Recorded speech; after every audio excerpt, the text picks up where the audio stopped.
Sri Aurobindo, the philosopher, poet, and revolutionary. Sri Aurobindo, born Aurobindo Ghosh on August 15, 1872, in Calcutta, now Kolkata, was a towering figure in Indian history, renowned for his contributions as a philosopher, poet, revolutionary, and spiritual leader. His life was a synthesis of multiple pursuits, including the struggle for Indian independence, the exploration of higher consciousness, and the creation of a new spiritual philosophy. Aurobindo's teachings have left an indelible mark on the spiritual and intellectual landscape of India and continue to inspire seekers of truth and self-realization across the world. Early life and education. Birth and family background. Aurobindo Ghosh was born into an affluent Bengali family. His father, Dr. Krishnadhan Dhose, was a surgeon who had embraced Western culture and ideals. His mother, Swarnalata Devi, was a devout and cultured woman from a family deeply rooted in Indian tradition. Aurobindo was the third of 5 children. Education in England. At the age of 7, Aurobindo was sent to England for his education. He attended St. Paul's School in London, where he excelled in classical studies. Later, he joined King's College, Cambridge, where he continued to distinguish himself as a brilliant student. During his time in England, Aurobindo became fluent in several European languages, including Latin, Greek, French, and German. Although his father intended him to enter the Indian Civil Service (ICS), Aurobindo deliberately failed the writing test, effectively ending that career path. Return to India and early career. In 1893, Aurobindo returned to India, where he began working for the Maharaja of Baroda as a professor and later as the vice principal of Baroda College. During his years in Baroda, he delved into Indian culture, philosophy, and spirituality, becoming increasingly disillusioned with British rule in India. It was here that his nationalist sentiments began to crystallize, laying the foundation for his future revolutionary activities. Role in the Indian independence movement. Rise as a revolutionary leader. By the early 1900s, Aurobindo Ghosh had emerged as one of the most prominent leaders of the Indian nationalist movement. He joined the Indian National Congress and became a vocal advocate for complete independence from British rule, a stance that was radical at a time when most leaders were calling for moderate reforms. Involvement in Anushilan Samiti.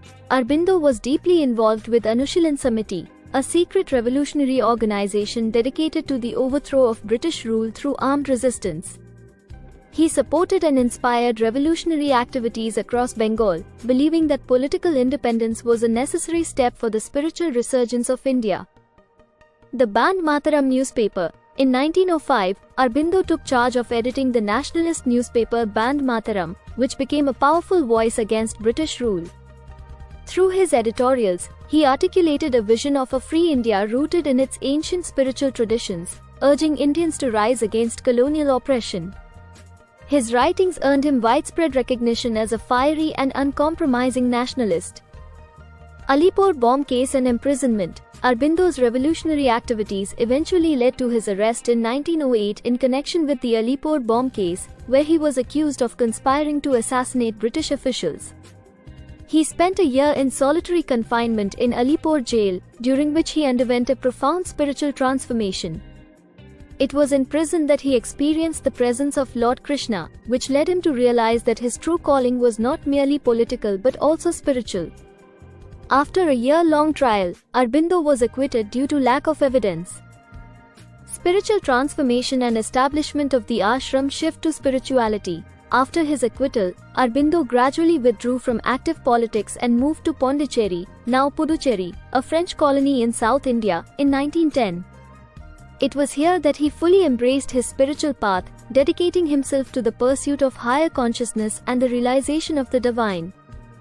Founding of Sri Aurobindo Ashram. In 1926, Aurobindo, along with his spiritual collaborator, Mira Alfassa, known as the Mother, established the Sri Aurobindo Ashram in Pondicherry. The ashram became a center for spiritual practice and research, attracting seekers from around the world. The focus of the ashram was on integral yoga, a system of spiritual practice that integrates all aspects of life, physical, mental, emotional, and spiritual, into a harmonious and holistic pursuit of the divine. Integral yoga. Sri Aurobindo's integral yoga is based on the idea that spiritual evolution is a continuous process and that humanity is moving towards a higher state of consciousness. Unlike traditional paths of renunciation, integral yoga emphasizes the transformation of life itself, aiming to bring the divine consciousness into every aspect of human existence. This approach seeks to transcend the limitations of the mind and body, leading to the manifestation of a divine life on earth. Literary and philosophical contributions. Savitri, a legend and a symbol. One of Sri Aurobindo's most famous works is Savitri, a legend and a symbol, an epic poem of nearly 24,000 lines. The poem is a retelling of the ancient Indian legend of Savitri, but it is also an allegory of the soul's journey towards self-realization and the divine. Savitri is considered a masterpiece of spiritual literature and one of the longest poems in the English language. The Life Divine. The Life Divine is Sri Aurobindo's magnum opus in prose, where he expounds his philosophical vision of the evolution of consciousness.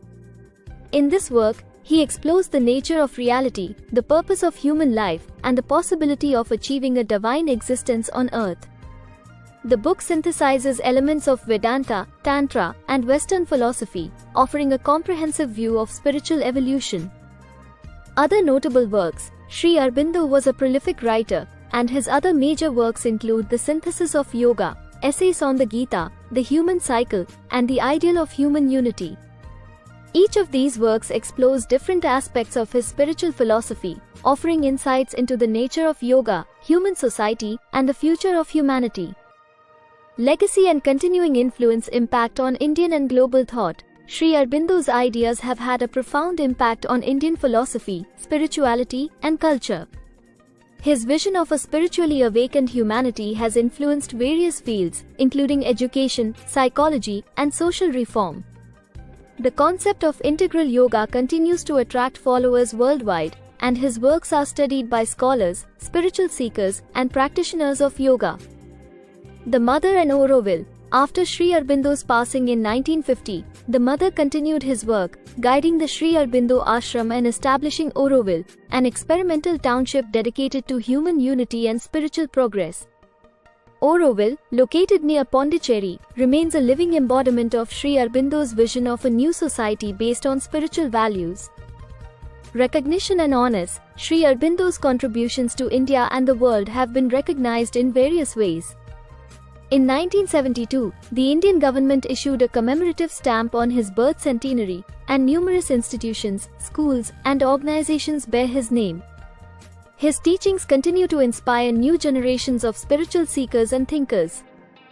Sri Aurobindo was a visionary whose life and work encompassed the realms of politics, literature, philosophy, and spirituality. His journey from a nationalist leader to a spiritual sage reflects a profound transformation that transcended the ordinary boundaries of human experience.